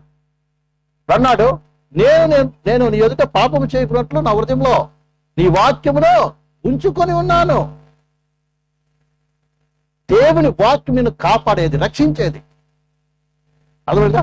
దొంగ బోధకుల నుంచి రక్షణ కోల్పోకుండా, అర్థమైందండి, తర్వాత పాపం చేయకుండా నిన్ను కాపాడేది దేవుని యొక్క వాక్యము. ఈ సత్యాన్ని మర్చిపోకూడదు. అందుకని దేవుని వాక్యం నీ హృదయంలో ఉండాలి. సమృద్ధిగా దేవుని వాక్యం నీ హృదయం పేజాలి, నివసించాలి. ప్రియమైన విషయాన్ని మర్చిపోకూడదు. తర్వాత ప్రియమారా, మత్తయి సువార్త 4:4. మత్తయి సువార్త 4:4. మత్తయి సువార్త 4:4. అందుకు ఆయన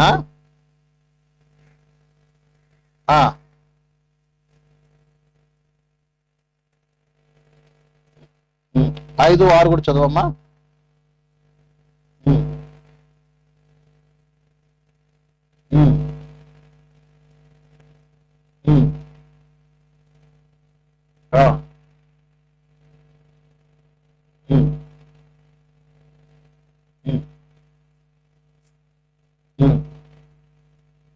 చాలా ఇక్కడ జరిగిన సంఘటన అని అందరూ తెలుసు, బాగా చదివి ఉన్నారు, అనేక సార్లు విన్నారు. దేవుని వాక్యము శత్రువు నుంచి నేను సైతాన్ నుంచి కూడా కాపాడుకునే దానికి సహాయం చేస్తాం. ఇక్కడ యేసు ప్రభు నీ సాతాను వచ్చి శోధిస్తుంది. వ్యక్తిగతంగా ప్రియమైన పిల్లారా, లేకపోతే దేవుని వాక్యం చెప్పి మరి ఏం చేస్తుంది? శోధిస్తుంది, పడగొట్టాలని చూస్తుంది. కానీ యేసు ప్రభు దేని ద్వారా జయించాడు? వాక్యము ద్వారా జయించాడు. కాబట్టి ఈ యొక్క వాక్యము నిన్ను శత్రువైన సాతాను చేతిలో నుంచి, సాతానుకు శోధన చేస్తాడు, కాపాడుతుంది. కాబట్టి ప్రియమైన 13వది, దేవుని వాక్యము మనల్ని ప్రొటెక్ట్ చేస్తుంది, అంటే కాపాడుతుంది, కాస్తుంది నిన్ను. ఎందుకు నుంచి? అబద్ధ బోధకుల నుంచి, అబద్ధ ప్రవక్త నుంచి, అబద్ధ సేవకుల నుంచి, మోసగాల నుంచి, మోసం బోధ నుంచి. తర్వాత ఏం చేస్తుంది? రక్షణ కోల్పోకుండా, తర్వాత పాపము చేయకుండా, అలా అపవాది నుంచి కూడా ఏమవుతుంది? నిన్ను కాపాడుతుంది దేవుని వాక్యము. ఇది దేవుని వాక్యం చేసే పని ప్రియమారా. చివరిగా ప్రియమైన పిల్లారా, 2వ తిమోతి 3:15 చదువుకొని ప్రియమారా మనం ముగించుకుందాం. ప్రియమారా 14వది 2వ తిమోతి 3:15 చదువుకున్నాం కదా, మళ్ళీ చదువుకుంటా వాక్యం. 2వ తిమోతి 3:15.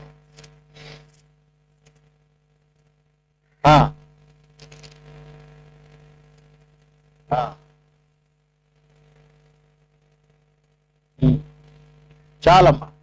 ఇక్కడ రాయబడిన రక్షణార్థమైన జ్ఞానము కలగజేస్తుంది. రక్షణ పొందిన నీలో దినదినము కూడా రక్షణ సంబంధించిన జ్ఞానం పొందుకోవాలంటే ఏం చేయాలి? ఎదగాలి. ఎదగడానికి ఏం చేస్తుంది? రక్షణకి విషయంలో జ్ఞానాన్ని నీకు ఇస్తుంది. అంటే రక్షణ అంటే ఏంటిది, రక్షణ కొరకు దేవుడు ఏం కార్యం చేస్తాడు, ఇది పెద్ద విషయం. రక్షణ ఎలా దొరికింది, ఈ రక్షణ ఎలా కాపాడుకోవాలి, ఇవన్నీ కూడా ఏం చేస్తుంది? నేర్పిస్తుంది. రక్షణ గురించిన జ్ఞానం ఇస్తుంది నీకు. చాలా మంది పరిశుద్ధ వచనాలకు వాక్యం చదవరు కాబట్టి రక్షణకు విలువను తెలుసుకోలేని స్థితిలో ఉన్నారు. చాలా మంది విశ్వాసులు దేవుని వాక్యానికి ఏం లేదు, విలువనివ్వరు, దాన్ని చదవరు. ఏమో మారు మనసు పొందాం, రక్షణ పొందాము, బ్యాప్టిజం పొందాం, చర్చికి వెళ్తున్నాం. ప్రియమైన పిల్లారా, రక్షణ పొందాం, రక్షణ ఏం చేయాలి? ఎదగాలి. పేతురు మొదటి పత్రిక 2వ అధ్యాయం 2వ వచనం చదువుతాం కదా, రక్షణ విషయం ఎదగాలని. ఎదగడమే కాదు, రక్షణ గురించి జ్ఞానం పొందుకోవాలంట. కాబట్టి మీరు రక్షణ అనే సబ్జెక్ట్ గురించి కూడా యూట్యూబ్ లో ఉంది, దాన్ని ఒకసారి వినండి మొదటి నుంచి కూడా. ప్రియులారా, పూర్తి కాకపోయినా కొంచెం మట్టుకు రక్షణ విషయంలో ప్రియులారా పోయిన మొదటి రోజు రాసిన పత్రిక 2వ అధ్యాయము ప్రియులారా 4వ వచనం చదవండి. 2:4.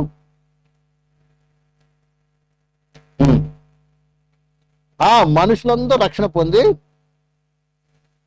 సత్యమును గురించిన అనుభవ జ్ఞానం గలవారి ఉండవాలని ఇచ్చించుతున్నాడు. రక్షణ పొందడమే కాదంట, సత్యం విషయం ఏం కావాలి? జ్ఞానం పొందుకోవాలి. అనుభవ జ్ఞానం కలవారి ఉండాలి, రక్షణ జ్ఞానం పొందుకోవాలి. అందుకే లూకా సువార్తలో కూడా ఒక మాట రాయబడింది ప్రియులారా, యేసు ప్రభు ఈ లోకానికి ఎందుకు వచ్చాడంటే రక్షణ గురించిన జ్ఞానం కలగజేయడానికని మనకు రాయబడింది. 1వ అధ్యాయం అనుకుంటాను, 1వ అధ్యాయము ప్రియులారా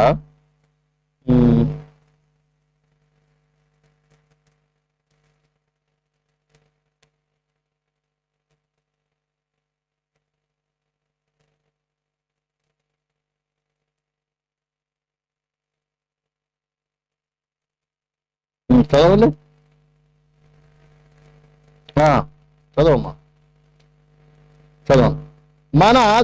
మన దేవుని మహావాచ్యతను బట్టి వారి పాపములను క్షమించుట వలన తన ప్రజలకు రక్షణ జ్ఞానము ఆయన అనుగ్రహించినట్లు ఆయన మార్గం సిద్ధపరచుటకై నీవు ప్రభువునకు ముందుగా నడుతువు. ఇది యోహాను గురించి చెప్తున్నటువంటి మాట. రక్షణ జ్ఞానము ప్రియమైన బిడ్డలారా కలగ చేయటానికి ప్రియులారా ప్రభువైన యేసుక్రీస్తు ఈ లోకానికి వచ్చాడని ఇక్కడ వాక్యం చెప్తుంది. కాబట్టి రక్షణ పొందడానికి రక్షణ గురించిన జ్ఞానం మనకు కావాలంటే పరిశుద్ధ లేఖనాన్ని నువ్వేం చేయాలి? బాగా ధ్యానించాలి. రక్షణ పొందడం సరిపోదు, కేవలం నువ్వు బేస్మెంట్ మాత్రం వేసావు, పునాది వేసుకున్నావు అంతే. రక్షణ అంటే అర్థమైంది. బ్యాప్టిజం అంటే ఒక జస్ట్ స్టార్టింగ్, ఇది కేవలం స్టార్టింగ్ మాత్రమే. ఒక గృహ నిర్మాణానికి బేస్మెంట్ వేసినట్టే. అందుకే మూల ఉపదేశం అన్నాడు 6వ అధ్యాయం మొదటి 2 వచనాల్లో, ఎబ్రీ రాసిన పత్రిక 6వ అధ్యాయం మొదటి 2 వచనం రాస్తాం. మూల ఉపదేశము, ఫౌండేషనల్ ట్రూత్స్, పునాది మాత్రమే. మారు మనసు, బ్యాప్టిజం, పరిశుద్ధాత్మ, ఇదంతా ఏంటిది? కేవలం బేసిక్ మాత్రమే, బేస్మెంట్ మాత్రమే. ఆ తర్వాత కట్టబడతాం. అర్థమవుతుందండి? కాబట్టి ముఖ్యంగా యవనస్తులారా, ఈ యొక్క సాయంకాల సమయం దేవుడు మనలో తన వాక్యము ద్వారా జరిగించేటువంటి కార్యం అంటే దేవుని వాక్యం మనకి ఏం తెలియపరుస్తుంది, ఏం బోధిస్తుంది, ఏమి చేస్తుంది మనకి అన్న విషయాన్ని గురించి మనము మొత్తం 14 విషయాలు నేర్చుకున్నాం. ఒకసారి త్వరగా చెప్తారా? చెప్పిన తర్వాత మనము ప్రార్థన చేసి ముగించుకుందాం. మొట్టమొదటి ఏం చేస్తుంది దేవుని వాక్యము? ప్రియమైన పిల్ల మొట్టమొదట ఏం చేస్తుంది? పాపాన్ని ఒప్పింప చేస్తుంది. రెండోది ప్రియులారా జీవాన్ని ఇస్తుంది, లేకుంటే నూతన జన్మ అనుభవాన్ని కలగజేస్తుంది. తర్వాత మూడోది ఏంది? రక్షింపబడ్డానికి విశ్వాసం మనలో కలగజేస్తుంది. మూడోది ఏంది? విశ్వాసముతో ప్రార్థించడానికి, విశ్వాసం ఎదురు చూడటానికి ఏం చేస్తుంది? దేవుని వాక్యం మనకి బోధిస్తుంది. ఐదవది దేవుని వాక్యం ఏం చేద్దమ్మా? ఏదోది వెలుగులాగా, దీపంలాగా మనకి పని చేస్తుంది. ఆరోది ఆ విజయం ఇస్తుంది. జయించే విశ్వాసం మనకే కలగజేస్తుంది. ఏడవది, ఆ నీళ్ళలాగా మనని శుభ్రపరుస్తుంది. తర్వాత 8, మనల్ని ఏం చేస్తుంది, మన జీవితం కట్టుకోవడానికి క్షేమవృద్ధి కలగజేస్తుంది, మన జీవితం కట్టబడడానికి ఉపయోగపడుతుంది. తర్వాత జ్ఞానాన్ని ఇస్తుంది. తర్వాత 10వది నిత్య జీవం ఇస్తుంది. 11వది సమాధానం ఇస్తుంది. 12వది మనలో సంతోషాన్ని పుట్టిస్తుంది. 13వది మనల్ని కాపాడుతుంది. తర్వాత 14వది రక్షణ కూర్చున్నటువంటి జ్ఞానము కలగజేస్తుంది. అందుకని మనం ఈ వాక్యానికి ఏం చేయాలి తెలుసా, పరిపూర్ణముగా ఏం చేయాలి, విధేయత చూపించి చక్కగా చదివి ధ్యానించి మనసులో పెట్టుకుని ఆ ప్రకారము జీవించాలి. దేవుని వాక్యం అన్ని తెలుసుకోవాలి. మనం లేఖనాలు బాగా గ్రహించాలి, తెలుసుకోవాలంటే మనము నిత్యము బైబిల్ చదవాలి, ధ్యానించాలి. అలాగే దైవజనం దగ్గర నేర్చుకోవాలి. ఎందుకు ఈ బైబిల్ స్టడీ అంతా కూడా? ఇప్పుడు చక్కగా యాజమాన్య ఆరాధనకి అయితే వెళ్ళాము, అయిపోయింది. చక్కగా మనము కదా సండే స్పెషల్ ఏదైనా చేసుకుని తిని హాయిగా నిద్రపోవచ్చు, రెస్ట్ తీసుకోవచ్చు. ఎందుకు? సరే మీరైతే మేము కూడా ఏం చేసి రెస్ట్ తీసుకోవచ్చు ప్రియమైన పిల్లలు. కానీ ఆ ఉద్దేశం ఏంటంటే ప్రియమారా, ఏ ఉద్దేశం ప్రభు రక్షించాడు, ఎందుకొరకు మీరు రక్షింపడ్డారో ఆ రక్షణ ఏం కావాలి, సంపూర్తి అవ్వాలి, రక్షణలో ఎదగాలి, రక్షణ పరిపూర్ణ చెందేయాలి. ప్రియమారా, దేవుని ఎదుట మీరు అందరూ కూడా ఏం చేయాలి, నిలబడాలి. మా తర్వాత మీరు కూడా ఏం కావాలి, మా స్థలంలో మీరు నిలబడి ఏం చేయాలి, ఇదే పరిశుద్ధ గ్రంథాన్ని, దేవుని వాక్యం యొక్క మహత్వాన్ని, దేవుని వాక్య గొప్పతనాన్ని ఏం చేయాలి, ఇతరులకు తెలియపరచాలి. ఆ ఉద్దేశం. అందుకని ప్రియమారా, హృదయపూర్వకంగా దేవుని వాక్యం చదవండి, ధ్యానించండి, అలాగే మనసులో పెట్టిన ఆ ప్రకారం నడవండి. ప్రభు మీ ద్వారా గొప్ప కార్యము జరిగిస్తాడు. అందరూ కళ్ళు మూసుకొని ప్రార్థన చేసుకుందాం. హాలలు ప్రవేశిస్తాం. అందరూ మోకరించి కళ్ళు మూసుకొని ప్రార్థన చేసుకుందాం. హాలలు. Thank you Lord, thank you Lord, thank you Father. I praise you Lord. మహోన్నతానికి వందనాలు, మహాపరిశుద్ధానికి వందనాలు, పరలోక తండ్రికి వందనాలు, జీవముల దైవమానికి వందనాలు, రాజు రాజానికి వందనాలు. సాయంకాల సమయంలో ప్రభు యవనసులతో ప్రభు ఈ బైబిల్ శోధనకు మాట్లాడండి. వందనాలు చెల్లిస్తున్నాను. ప్రత్యేకించి ప్రభా, ఈ వాక్యం మా జీవితాల్లో ఏమేమి కలుగజేస్తుంది, ఎలాంటి కార్యాలు చేస్తుందో ప్రభు నాకు తెలియపరిచిన వందనాలు చెల్లిస్తున్నాను. కాబట్టి ఈ వాక్యం ద్వారా ఏ కార్యమైతే మాలో నాలో ప్రభు ఈ వాక్యం వింటున్న వారందరిలో జరిగించాలనుకున్నటువంటి ప్రతి కార్యం జరిగించి మంత్రము కూడా ఎదురు నిలబడ్డానికి, ఈ సంకల్పంగా మా జీవితాలు చక్క చేయబడి కట్టబడి అయ్యా నీ జ్ఞానంతో నింపబడి ఎదురు నిలబడ్డానికి మనం సిద్ధపాటు చేయండి. సాయంకాల సమయంలో మీకు జూమ్ మీటింగ్ లో పాల్గొన్న ప్రతి ఒక్కరిని ఆశ్రయించండి, ప్రతి ఒక్కరిని దీవించండి. ఈ వాక్యం ఉంటుంది ఒక్క కార్యము అనుభవించినట్టుగా సహాయం. ఆ తర్వాత యూట్యూబ్ లో కూడా దీన్ని అప్లోడ్ చేయబోతున్నాడు. అనేక మంది వీడిని ఆశీర్పడ్డారు, చూపించి గంట పొంది దీవించండి. ఇక్కడ చదువులోను భవిష్యత్ అంతట్లో కూడా నీకు పాత్రం చేయి. భవిష్యత్తును ఆశ్రయించి నా మహిమకరంగా ఒక నిలబెట్టి సాతాను ప్రతి ప్రభావం యేసుక్రీస్తును లయపరుస్తున్నాం. ప్రతి ఎవరు జ్ఞాపకం నింపి, జ్ఞానంతో నింపి అయ్యా మహిమకరంగా సిద్ధపాటు చేయమని గొప్పగా జరిగించి గొప్ప చేస్తుంది. యేసు కోసం నా తండ్రి అయిన దేవుని ప్రేమయు కుమారుని యేసుక్రీస్తు కృపయు పరిశుద్ధాత్మక నేను సావాసం కూడిన మన అందరితో లోపల సకల పరిశుద్ధ కూడా ఆయన రాకల పర్యంతం తోడి నడిపించుకుంటారు. ఆమేన్. అందరికి కూడా యేసుక్రీస్తు నామములో వందనాలండి. వందనాలమ్మా. పిల్లలు అంతా బాగున్నారా? Praise the Lord, praise the Lord. అందరూ